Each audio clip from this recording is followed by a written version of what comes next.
Right. Okay, so a little bit of a glitch, but so welcome to everybody, and I don't need to tell you the title of today's session because it's on the screen. So just to say thank you and welcome to the three speakers from the research center called acronym LCBER of the London South Bank Business School. There are going to be three presenters. Karin Moser is the head of the center. She's going to start off, give the background to the project, and then May Tungtakanpoung, who's a lecturer in the department and also a director of SIETAR UK. She's going to talk about the questionnaires that we use to collect the data. And finally, Prouska is going to show you and talk about one of the important outputs of the project, which were some training materials, and particularly case studies. They're planning to talk between them for about half an hour, so about 10 minutes each, and then we'll have time for question and answer. So if you have any questions that come to mind as you're listening, just put them in the chat and we'll pick them up at when the presentations are finished. So, Karin, I'll hand over to you. Okay, thank you very much, Adrian. And a big welcome from my side as well. We are very pleased to be here. This is the second event we are running jointly with SIETAR UK from our research center, because we're also institutionally connected as institutional members. And I think they make a really valuable contribution. And we've had a joint research project with between 5 universities. You can see them here. The team that will present this tonight, we are the team from one of the universities, LSBU Business School. And it was a joint project that was funded under the Erasmus Plus scheme, as you may have seen. And actually one of the colleagues from Worcester, or formerly Worcester University, is in the audience as well tonight, who was also on this grant, and the University of Worcester had the overall lead of this. So I'm going to tell you a bit about the context of the whole project and the background. And as you may have seen when you signed up for this already, all the materials, the results we generated out of this are freely available for the public. This was publicly funded by the European Commission, and it was a grant about intercultural competencies, so really at the core of all the SIETAR organizations in the UK and in other countries. So what is needed, what is the current state of play in various contexts in Europe? So we had 4 different countries and 5 institutions, so the UK, Belgium, Sweden and Turkey, where we did the research, both with graduates and with employers, businesses. And we did so with a multi-method approach. So we did this quantitatively with surveys, qualitatively with interviews. We generated case studies out of this, but also learning and teaching materials. And we'll give you an overview of all of it. More details you can find on the project website. And you can, of course, also, if you should be interested further, approach any of us or the partners of this project. Here you can see the database that we had. So we had separate surveys, because obviously they didn't have the same audience and the same aims for students, graduates in those 4 countries across 5 different regional contexts, and with employers in the same areas. We had 100 interviews, 50-50, and we generated 20 case studies out of this. And the outputs were a report that report on the actual research results, and then also toolkit and training material, again, to hopefully train intercultural competencies, and all of this is freely available if you're interested. I'm now going to report on the first bit of the research, so the survey results from those surveys, and then my colleagues will be reporting on the qualitative results, my colleague Ria on the training materials and the case studies, and then we're all happy to discuss with you any questions and comments, observations you may have. So, what were the overall aims of the first bit of the research? This is also the chronological order. We started out with the surveys. We had these two versions, and for the graduates we spoke with, we looked at, they were all last year students, if they were undergrads or master students. So not very, very young, not at the very start of their education, but at the point where also employability matters a lot, skills that you bring to the table and competencies. We looked at the employers from all sectors, but we ended up with a sample, you can find the details in the report, of over 80% being from the private sector. We didn't make any restrictions, and we found the employers via our respective networks through the 5 universities, and professional networks through the regions and areas we were in. What did we look at in those two distinct versions of those two surveys? We did adapt to whether we spoke to an employer or gave it to an employer or a student. But in all cases, we used established measures of core intercultural competencies. I've listed them here.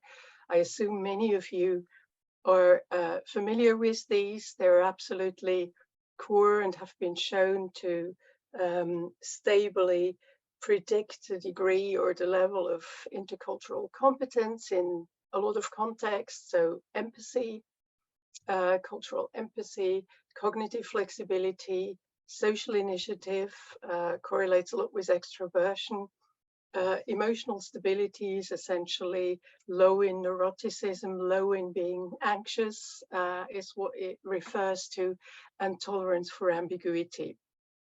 People who are higher or high in those aspects, they generally show a higher intercultural competence. And as you can see, these are both on the motivational level, like empathy has a lot to do with motivation, cognitive levels, tolerance for ambiguity, cognitive flexibility, but also emotional levels like the emotional stability. But that's not all. We also looked at contexts. We asked both employers and students, in which contexts do you think it matters, both in studying when you're educated and at work, to have intercultural competencies? How important are they perceived to be? We also gave the opportunity to not just rate aspects as you do in surveys, but also to give open answers. So we had a bit more meat to the bones and could allow for some individuality in responses and also suggestions. And we also asked people how often, and this is self-report, of course, in a survey, so you need to keep this in mind, but all the same, how often do you really interact with people from other cultural backgrounds? So does this happen on a daily basis, on a weekly basis, or is this actually very rare, or even never? Why? Because this matters a lot, even if it's just self-report, how much actual experience is behind this. We also, when we interpreted the results, considered the internationality of the degree, the level of internationality of the regions where we collected the data, where the universities were, the businesses were, whether it was rural and urban, and we did think there are some differences there as well. And then we looked at person level aspects, socio-demographic variables, but also things like foreign language competence. How many languages do you speak, and at what level do you speak them? Because again, we know from research, this connects a lot to cognitive flexibility, tolerance for ambiguity, apart from the really obvious advantage of being able to just simply talk to more people if you have enough competence in different languages and so forth. So what I will now give you is just a few slides with beautifully colorful figures of some of the results that are quite interesting, and then a take-home message from this first bit of our research. All right, so the results I'm showing you now, they're always divvied up. And they say at the top whether they refer to the students or the employers that we did the surveys with. Now, what you see here first is descriptives. So the top row is about contexts, when those students who participated think in which context intercultural skills mattered. It's a lot to take in. Details are in the report if you're interested. At this point in time, just focus on where the arrows are. So here, the top arrow, so they perceived it across the board, and the different colored bars. The first one always means the overall responses, and these are the 5 institutions, the 5 universities that participated, and you can see they differed sometimes quite a lot, and actually significantly, as is indicated here. Overall, they saw intercultural competencies as the most important when they interacted in student teams. Yeah, much less so when they interacted with their supervisor, with peers, or just in general with lecturers that were teaching them. Interesting. Why do we think this is? It's a situation where they're forced into work groups with other students. Yeah, they may not, well, maybe they were even able to choose, but often they're not able to choose. So they actually have to talk to each other. Whereas if it's just peers, you have a choice. Interaction with lecturers, they're probably often less intercultural variance with the lecturers on the one hand, but also this will just be a one-on-one. It's not going to be a group. So they identified the teams. On the lower bars, you just find the descriptives for those core intercultural skills. You can see they were quite generous with themselves. It's self-report. They scored themselves quite highly. The highest was where the red arrow is here in cultural empathy. The lowest was in emotional stability. And again, we do find quite a bit of difference across the institutions. What does it look like at this descriptive level for the employers? Obviously, for the employer survey, we asked about different interaction contexts because different things matter. So there's also teams, obviously, and peer interaction, although it will be different types of teams to student teams, but then, you know, leadership, customers or clients, recruitment, promotion, strategy, and so forth. The most important one overall that was identified by the employers was client-customer interaction. Makes a lot of sense because obviously the business needs to thrive and be successful at the market. What I did find very interesting is that there was much less attention paid to overall promotion or recruitment for intercultural competencies, slightly worrying in my view.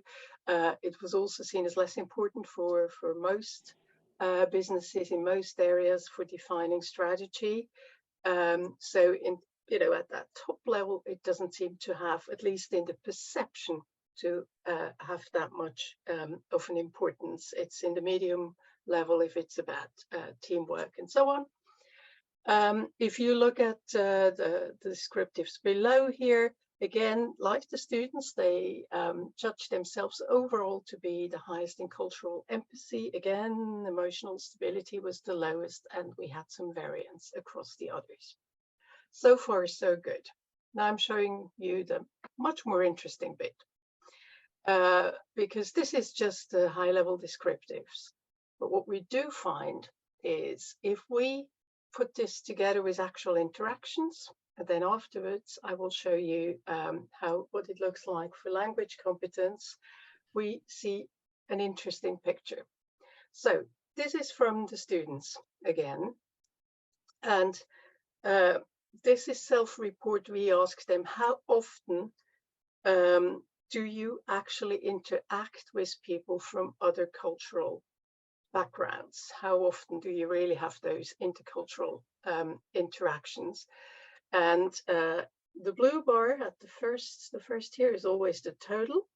The interesting one you want to look at is that comparison between the other four.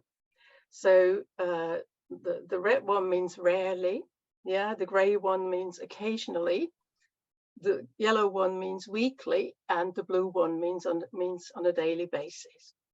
And those brackets indicate where we have the biggest differences. What you can see here now, as soon as I put this in relation to what people actually do, and this is even just self-report, so, let's be clear, there is some noise here. Yeah, and people may be a bit overly generous if they fill in a survey on intercultural competencies and rate it a bit more generously. Even so, you can see a nearly perfect increase as the reported interaction increases. What does this mean? Awareness of the importance of intercultural competencies is very highly connected and correlated with actually having experience with people with other cultural backgrounds. Yeah, and that is the most single important factor in explaining the other results, the descriptives. Not as strongly for intercultural competencies below here, but it's also visible. And actually, although it doesn't look like much, it also becomes significant. So you can see the same tendency. Yeah, the more interaction, the higher open-mindedness reported, the higher tolerance for ambiguity, and so forth. We have a very similar picture for the employers. So that's the identical statistics. So how does awareness of importance of intercultural competency correlate? How is it connected with actual reported frequency of interacting with people from different contexts? And again, not quite as clear as with the students, but as a tendency, we have similar staggers. Yeah, the more interaction, the more awareness, the more importance is placed on this. Why do I think the overall picture is less clear? I think it has to do with the fact that those businesses are international to a different degree in terms of where their market is, who they interact with, who they sell their services or products to, and this will interfere with the picture, because it means you may interact in a very, act in a very international field, although maybe your daily interactions with people from other backgrounds are not that high. You can also see here cultural empathy, tolerance for ambiguity, again, those two highly connected to how often you actually interact with people from other backgrounds. Interestingly, a similar picture on foreign language skills. So students, again, the same type of comparison. We asked everybody, what is your native language? And then, do you speak any other languages? How many, which ones? And if you do, at what level? And we just simply distinguish 3 levels as your level of competence in a foreign language: basic, intermediate, or advanced. again, this is self-report. Yeah, so people probably are a bit more generous than maybe somebody who would objectively, with themselves, than somebody would objectively assess them. But all the same, look at this. We again have quite clear pictures, not everywhere, but there is a clear and significant tendency. So this is overall, the blue bar. The red one is those people who have only one language, their native language, no foreign languages. Yeah.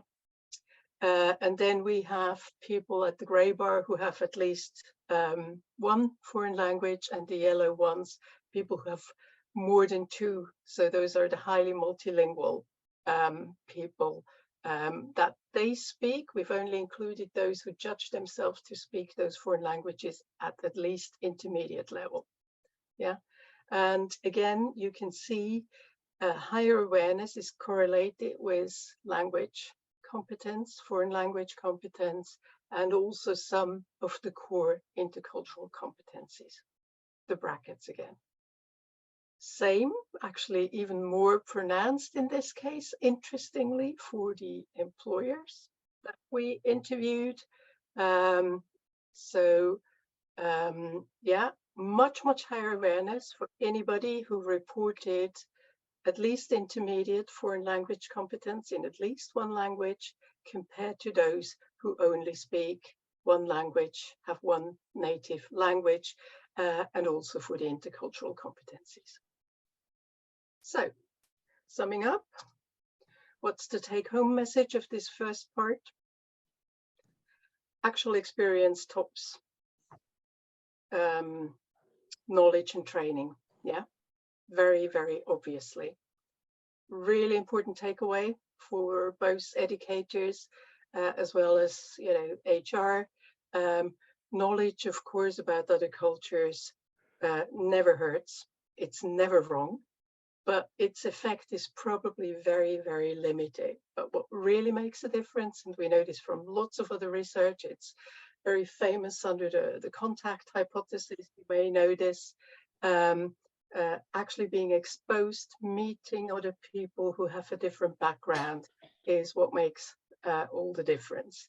Similar, not underestimate the effect of learning a foreign language to at least an intermediate level, or maybe even an advanced level. It clearly correlates with awareness why foreign language training is not just the practical benefit, as I said before, of being able to talk to more people, but it also trains your cognitive flexibility. It makes you more tolerant for ambiguity, because to speak another language fairly well, you need to understand that people can formulate, understand, conceptualize the same thing in a different way. And so to do this well, you need to be able to show that flexibility, to have that empathy, to change perspective, or to be tolerant and understand that, yeah, there's more than one way to go about things, and it's actually okay. It clearly connects. Some of the variants you have seen in the figures I just showed you, we think really relates to the degree of internationality of the location, the geographical context. How much is it internationalized?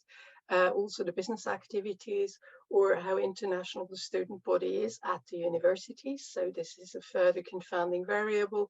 I have not gone into those details. It's there. It's quite clearly indicated.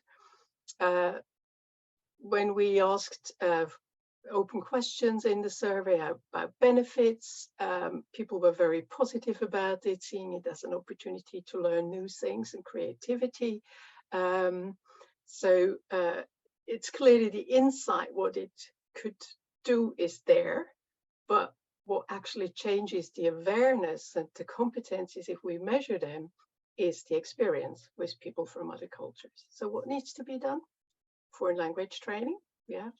We know that some of those courses have been slashed for students or businesses, but actually from this perspective, extremely worthwhile.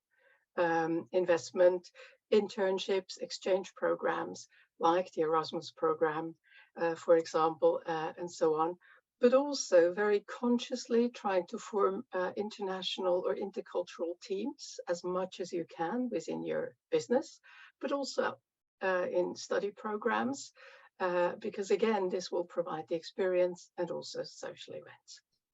Yeah, so I'm handing over to May for the qualitative part and happy to answer questions later. Thank you very much, Karin.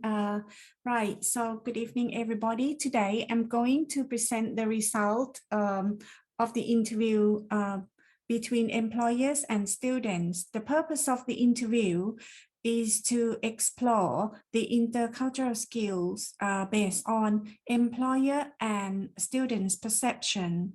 So we did the interview for 50 students and 50 employers during the spring in 2020 with 5 collaboration partners, University of Worcester, South Bank, Leuven, Halmstad, and Bursa. So next slide, please. Thank you.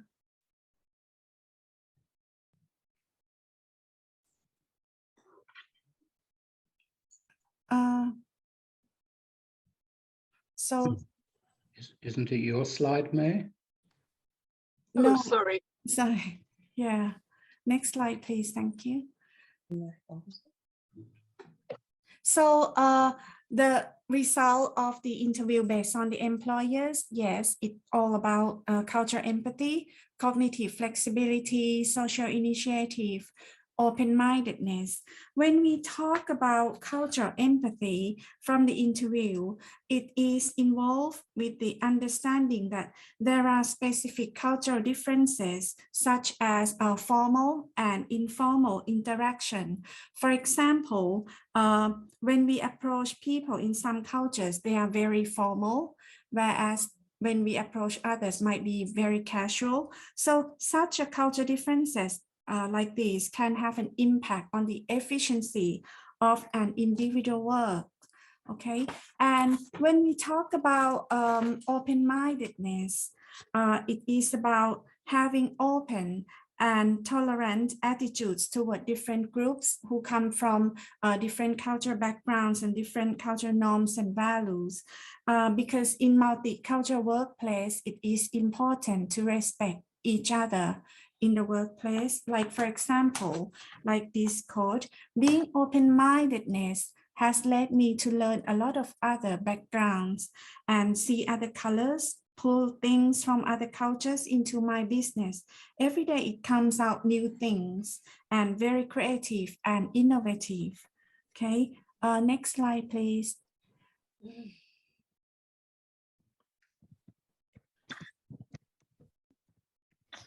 Yeah, I'm sorry, it doesn't want to move.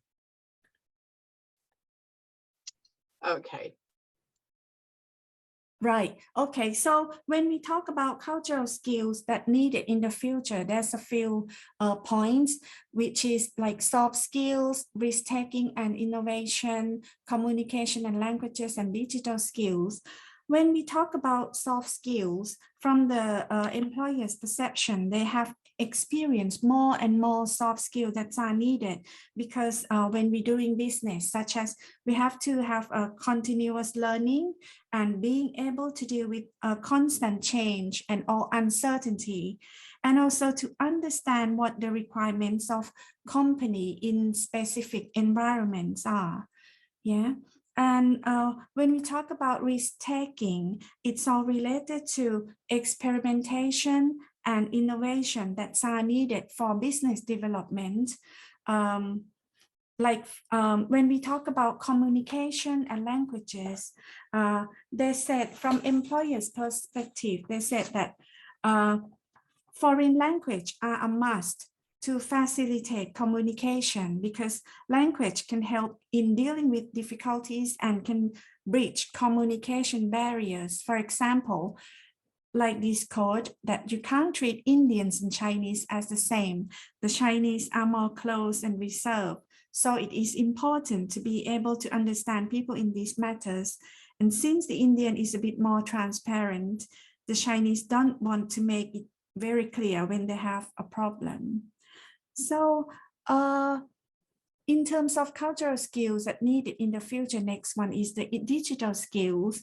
They said that because employees need to acquire knowledge of digital tools in general, and because especially in the communication, as a result of using digital skills, it can save a lot of cost, like traveling, translation, and it's very cost effective by using online communication tools as an example. Okay, next slide, please. Yeah, so when we talk about cultural challenge, they said that there are two key things, which is communication and language challenge, and also trust.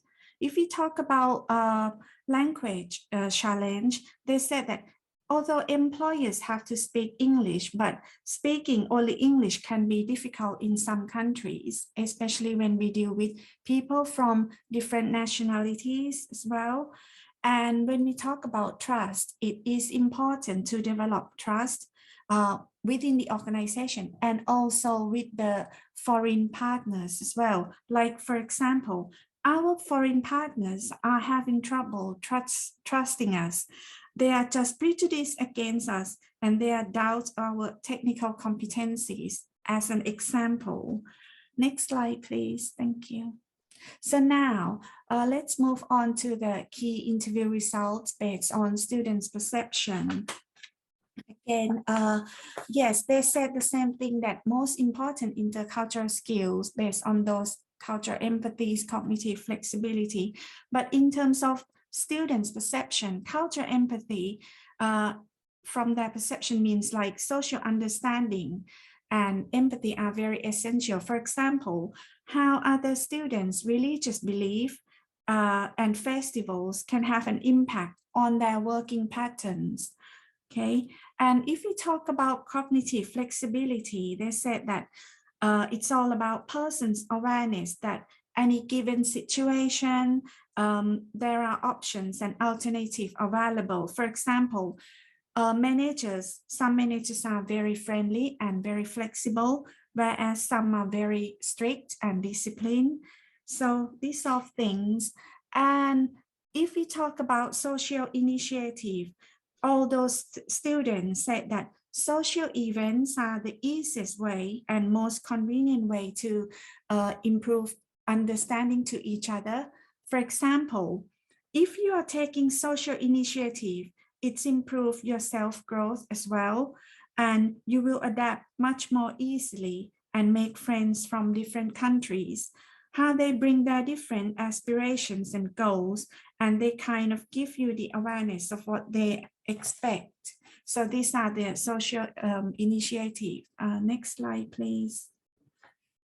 And when we talk about technology and intercultural skills, they said that because we come from a different educational background, and from country to country, we have different teaching techniques in the level of technology based on developed countries or developing countries. So they said that in terms of digital skills, because the world is now moving to online, and technologies allow online interaction with other cultures in a business and academic environment. So digital knowledge will be needed in the future. Okay, and especially you need to know how to manage the new field of digitalization like this one. Digitalism, entrepreneurship, sustainability, and creativity are new developments in industry, and advanced intercultural digital communication skills will be needed. Okay, next slide, please. Thank you. So when we talk about cultural challenge, I think it's a previous one, cultural challenge. When we talk about cultural challenge, there are two things that's challenging based on their perception: language and communication, and networking. They said that it is important to communicate with each other to gain knowledge and understanding.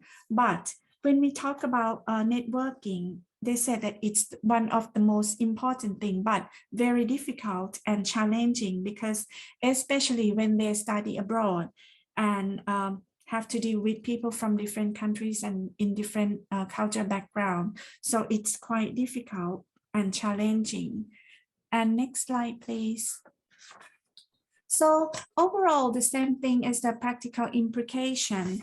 They said that we should look into increase the opportunity for both graduates and employees in terms of supporting foreign language training, exchange program, and internship abroad, and also building multicultural team, and also supporting social events for both students and employees so that they can expose to different cultural background.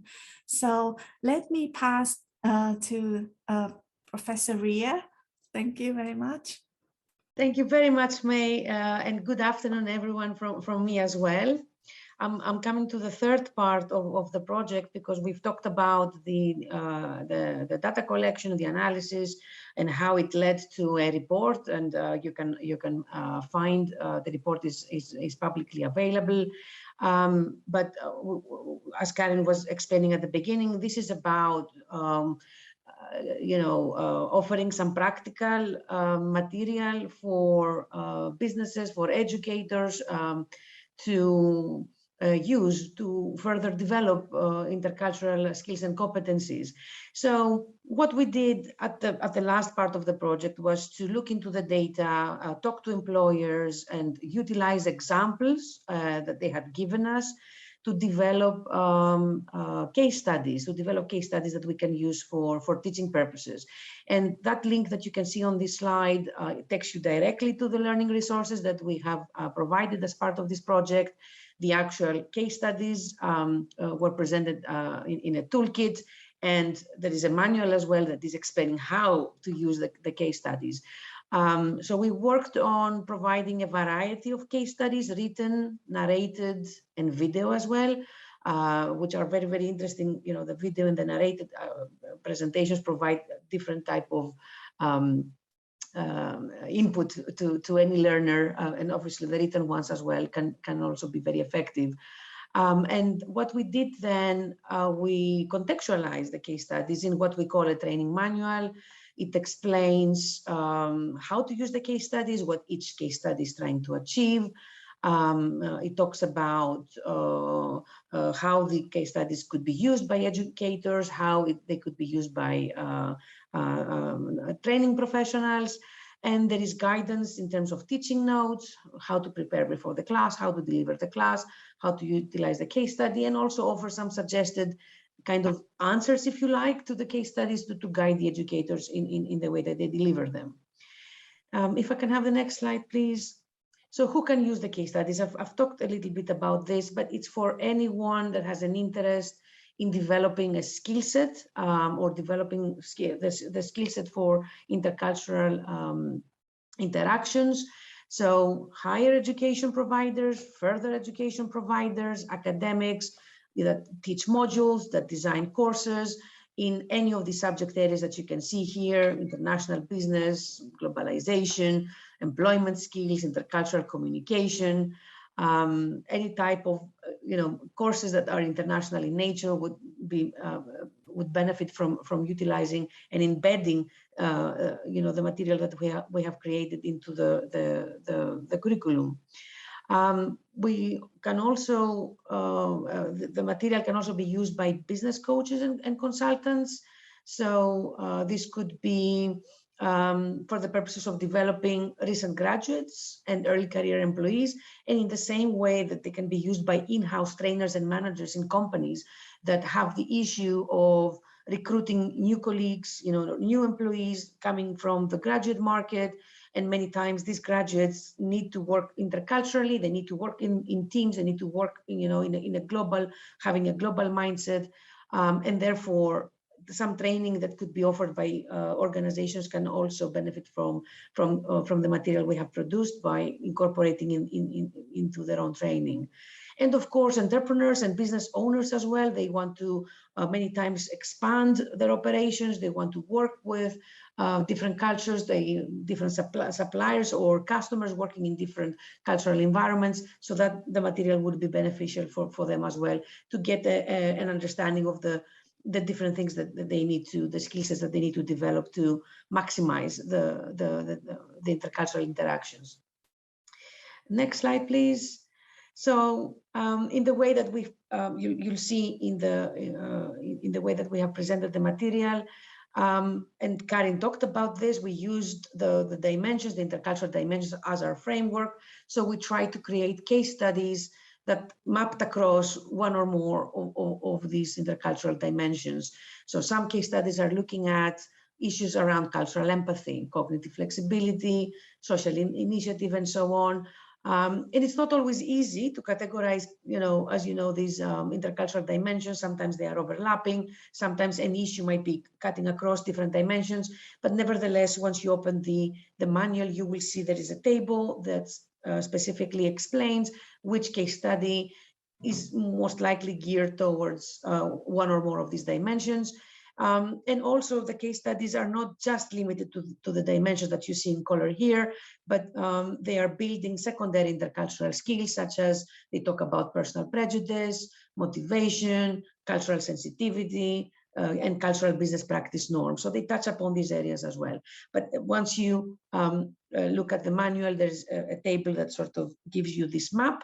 And we think this is quite useful for any educator when you're thinking about how do I deliver training in these areas. Well, the dimensions are there, and the case studies, you can see how they correspond. And last slide, please, Karin. And these are the links where you can access the report that Karin and May presented previously, the findings. And also the manual and the case studies are open access, free access on that link there. And we hope that you will explore the material. You can download the report, you can download the manual, and we are here to answer any questions that you have. Thank you very much for listening to our presentation. Well, thank you very much, Rhea and May and Karin. Obviously very thorough research project with very interesting outputs. I was hoping a little bit, I've actually looked at a couple of the case studies that you might have shown one briefly, Rhea, but anyway, you've said where people can find them. Just a question I have on the case studies, because I think that's a particularly interesting and very useful output. You might have said it, and I missed it in that case. Did they come from the interviews? In other words, when interviewing particularly the employers, I suppose mainly, did they actually come, for example, very often when I'm getting an idea of people's needs and experiences across cultures before a training course, I ask them to give me a critical incident, I don't use that word, that expression, of a misunderstanding or a difference of perceptions that might have been caused by culture. And sometimes they say, can't think of one, but sometimes they come out with quite a detailed case, which you can then build on. So did that happen that way? Yes. Or Yes, absolutely. So the case studies are the outcome of the interviews, examples that were mentioned, or cases or critical incidences mentioned by employers, definitely in the written case studies and the narrative case studies, and of course the video case studies are depicting employers themselves, talking about these issues. The examples are taken from everyday practice and everyday problems, everyday challenges that these employers are things that happen in the workplace. And I think that's the good thing of utilizing these as examples when you are teaching someone about what to expect in the workplace and how to get around a certain situation. good, so they're authentic, in other words. Yes. Authentic events. Yeah, no fiction.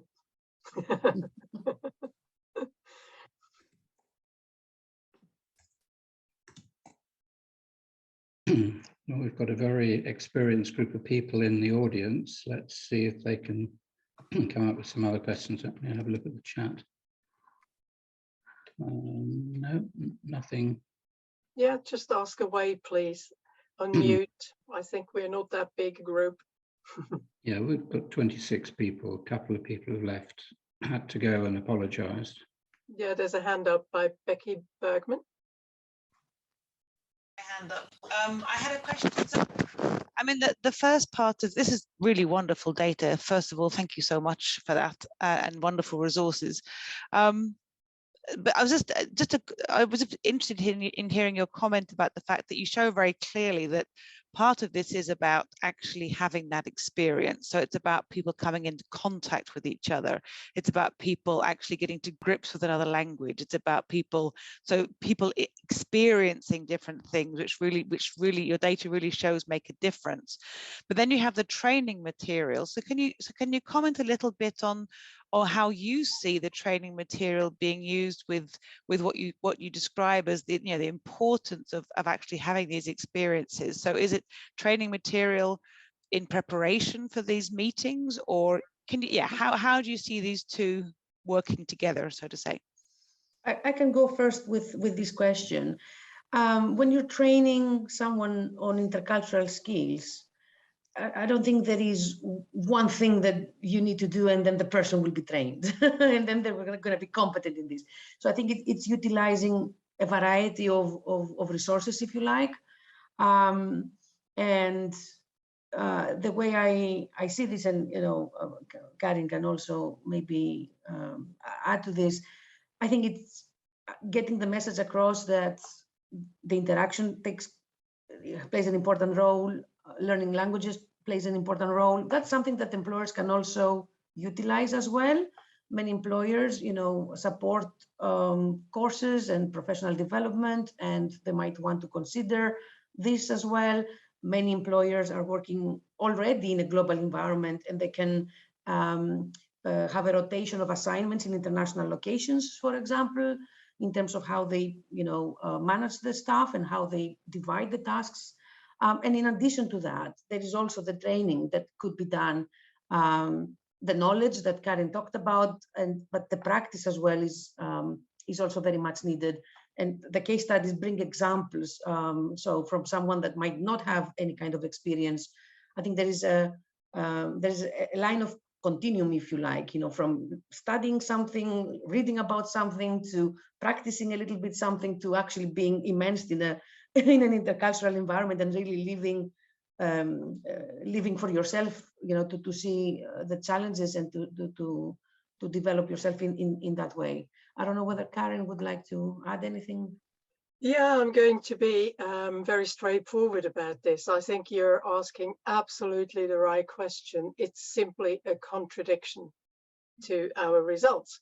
Why did we do the training materials? It was a condition of the grant, is the short answer. And this was, of course, a condition we had when we submitted it, was that we were surprised how clear our results from the research showed the prevalence and overall importance of experience and language skills over knowledge.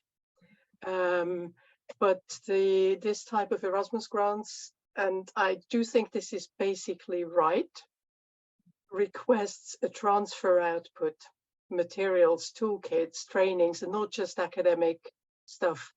And I'm actually 100% on board with that. Of course, knowledge is never wrong, but it's interesting and it's important, and it's in a way ironic that actually our research showed don't stop there, because actually, while this will add, of course, training adds, knowing something, learning something about other cultures does sensitize you, and it adds.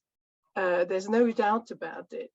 And, there's all these communication trainings between, I don't know, with people from, for instance, Asian cultures, for Americans or Europeans and so on. Of course, that helps. But that is very specific training, let's say, for business negotiations or things like that. Yeah. And of course, that is useful.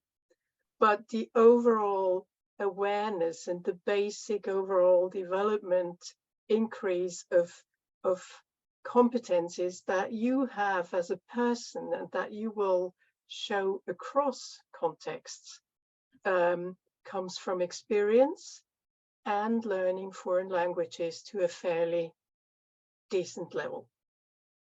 So more than just saying hello and where's the toilet or where is the next restaurant or the station or something, but actually being able to have a fairly decent communication in another language. And I think, yeah, so it's a bit ironic, but it's an important point. So I'm really grateful for your question. As a question from Kelly Abercrombie, in fact, before that from Deborah. Deborah's one is quite simply, could the materials be useful for the people working in the health industry? I'm assuming they can be applied to any industry because it's to do with behavior, but I don't know if you want to add anything, Rhea, to that. Yeah, exactly what you said. We chose employers from a wide range of industries, and the examples, as you said, they relate to problems that work in generally. Of course, you know, you could do a study just on a specific industry, but intercultural skills, you know, working with people from other cultures, it has similarities across sectors. You may have more challenges. Some more challenges in some industries that are more globalized or that attract a higher proportion of intercultural workers, but the principle would be the same. Yeah, and I think especially in the healthcare industry or even NHS, they are like really multicultural, so it will be really, really useful for them. Yeah. Another question to do with conflict resolution. I'll just read it out. Could you please comment on the role of conflict or conflict resolution in the process of attaining intercultural communication competence for the groups you studied?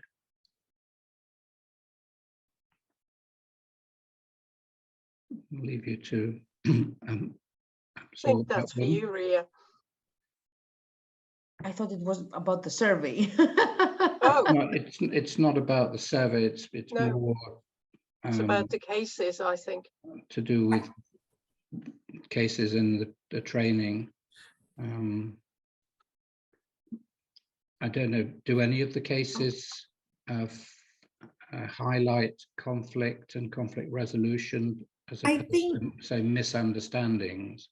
Yes, I think quite a few cases, yes, it's related to conflict when you do business in the Europe or even China that we've got the case.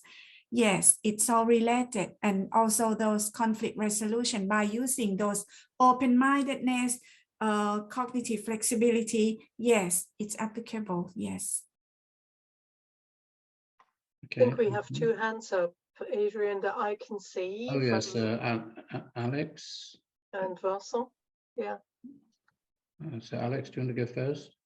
Yeah, hi.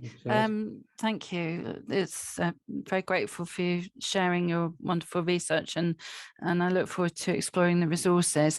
I came in a little late, so you may have said this at the beginning, so forgive me, but I just wondered if you were able to share a little bit more detail about the profile of the employers that participated in your research. So were they public sector, private sector, a mixture? Yeah. Were they small businesses, large businesses? Yeah, they were mainly SMEs to the majority, and 83% were private sector, and the others were shared between public sector, third sector, so non-for-profit NGOs. It's in the report you find the full graphic of that. And that was just an opportunity sample because we just used the businesses who were willing to participate. Mm. Yeah. And were they, sorry to interrupt, were they UK based or around the world? They were based in the 4 countries. So, you know, we had the UK, Belgium, Sweden and Turkey participating. We had 2 UK universities. So we had 2 UK contacts, the University of Worcester. So that was their business network and regional network, and then LSBU, as you may know, we are in central London, so that was largely a London-based network. So we have a lot of contacts with SMEs, mainly private sector, and it was the same for the other businesses. So in Belgium it was Leuven, in Sweden it was Halmstad, and in Turkey it was Bursa. And Bursa is the second largest city after London that we had in the sample. Leuven, Worcester and Halmstad are much smaller, as you may know, and have a different, and so it's reflective of that regional setup of businesses, because it came out of the university networks. So it's not, that is not systematic, that would need further research and the larger sample. If you're asking about also sector specific effects, we don't have the statistical power to make any draw any conclusions in that area.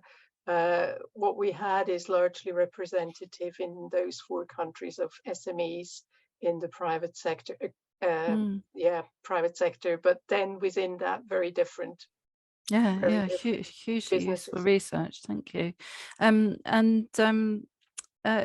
Probably a question for Adrian, but are the slides going to be shared with the links to the report and the resources? It's not my call to do that. The recording will be. Yeah, it's in the recording. It was in the sign up. I'm very happy to paste it into the chat again. It's thecruiseproject.com.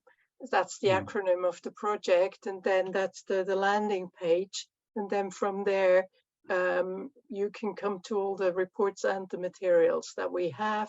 It also sits on the European Commission Adult Learning Platform.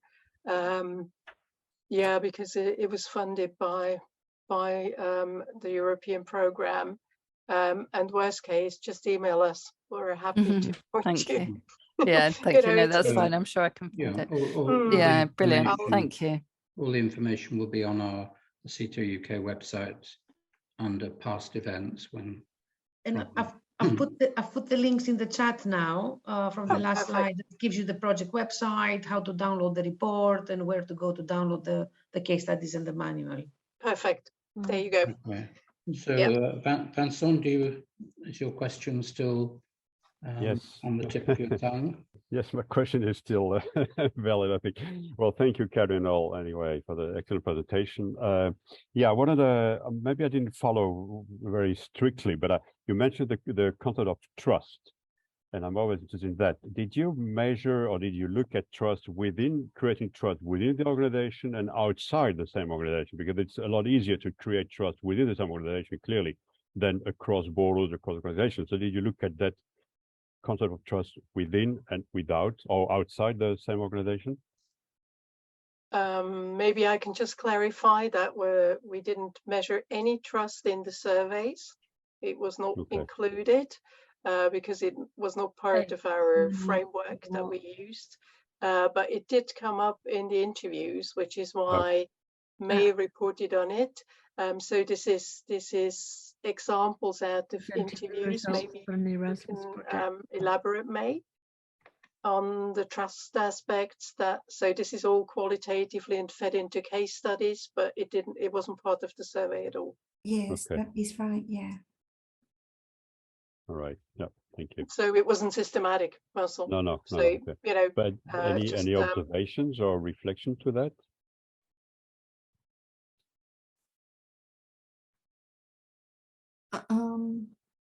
No, we don't. We just analyze as a whole. So between those challenges that we've got, but we didn't go into deeper than that. But it's part of the findings that we found from the interview. Yeah.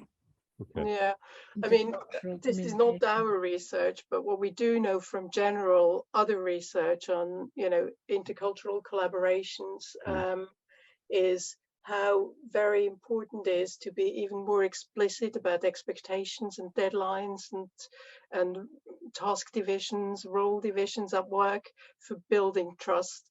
Because of the intercultural dimension, there is a higher potential for misunderstandings, that people have a different perception of what the same trust is thing. about. So Yeah, there is research into that, but it's not. It wasn't part of this project. All right. Thank you. Clear. Yeah. Thank you. So good to see you. Anything else? No, nothing else in the chat, I don't think. Anything from the room? Yes. There is one. Mike. Yes, I just interested about the context of the data collection in relation to the pandemic.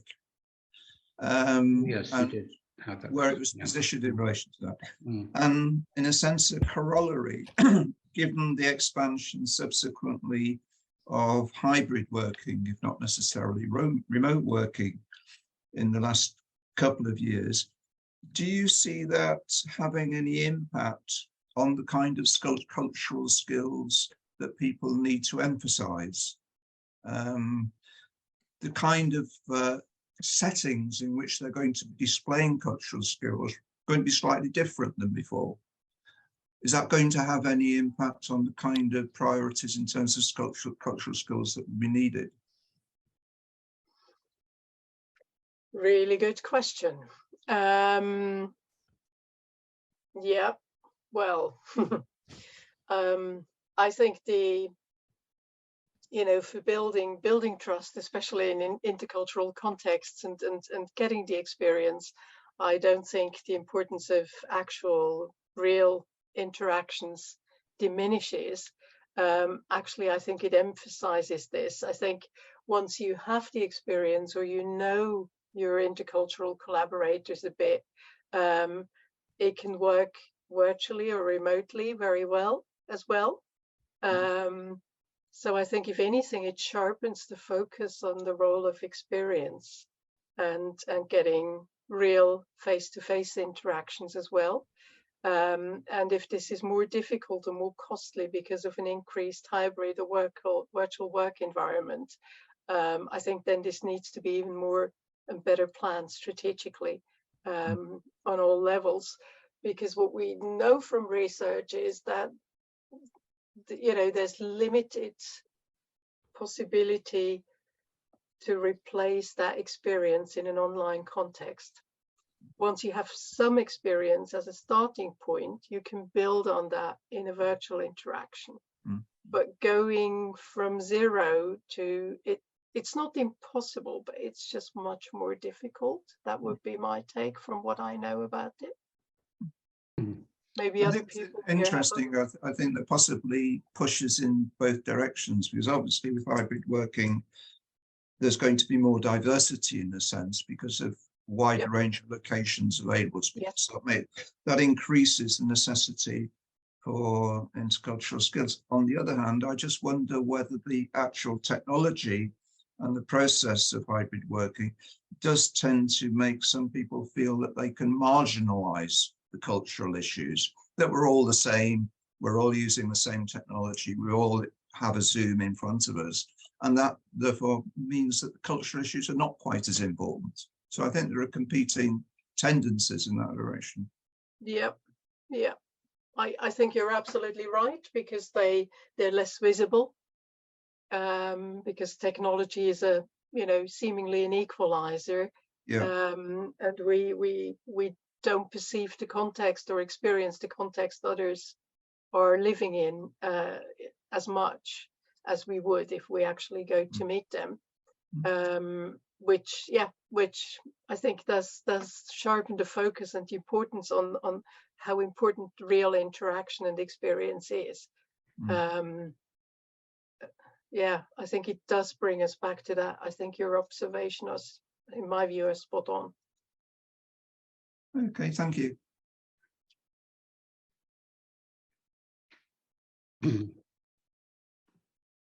Yes, I think in virtual situations, even before the boom, when there was a lot of video conferencing, I think there was a greater degree of agreeing rules of how to proceed and how to have meetings, have discussions, come to decisions and so on, which might have been more open-ended and less formalized face-to-face. Yep, that's true. I In mean, that that's respect, it can make it the easier. difference between virtual and face-to-face work yeah. that's well established in research. Absolutely. It makes virtual meetings and work often more efficient. Yes, exactly. Because it's more task focused. Yeah. But there's a lot that falls to the wayside that we lose. Yes. Yeah. Yeah. Very right. Very right. Absolutely. Okay. Well, one aspect of virtual meetings is that they shouldn't go on too long. So, may I say something about that, Adrian and Karin? Just I had my hand up quickly. No, I'd like to this concept of technology being an equalizer. I think it makes a lot of sense, because what we online we use two senses. We hear and we see each other. This is relatively culture neutral, and then the other senses which you use face to face are a lot more, let's say, cultural, and this makes conversation at the same time face to face a lot richer, but also more complicated. And I think this is very good. This kind of a technology being an equalizer. It's more efficient. We kind of understand one another, but it's very also superficial. I think this is this very tricky thing of technology. How many senses we use, and compared in online or face to face, 2 versus 5, and I think this is very important to realize. But I agree with this. Think of equalizer. As technology is neutral, that helps very often. Like here on the webinar, it helps. It's certainly a lot. But maybe we can have a drink another time. That's also good. Very happy to next something we can't do. I've been to many, those online appetizer, aperitif. Thank you. Let's have a real one. Yes. Okay. Well, I'd just like to thank then Karin and May and Rhea for their very interesting presentations and presentation of the project. Talking about real raising a glass, and just to advertise our next event at SIETAR UK will be our second face-to-face event this year. We had a summer get-together with not a huge turnout, and we're planning to have a Christmas social gathering in London on the 12th of December, and we'll let you all know about that when we've finalized all the details. And that'll be our last event for the year. So thank you again, and all the information will be on the website about this event and about future events and other past events as well. So thank you all for coming. Thank you very much, Adrian, for hosting Thank you for having us. Yeah. Thank you. We look forward to more cooperation with London South Bank University next year. Yeah, thank you everyone for attending, listening, and your very good questions and comments. Thank you. Thank you. Bye-bye. Okay, so bye everybody.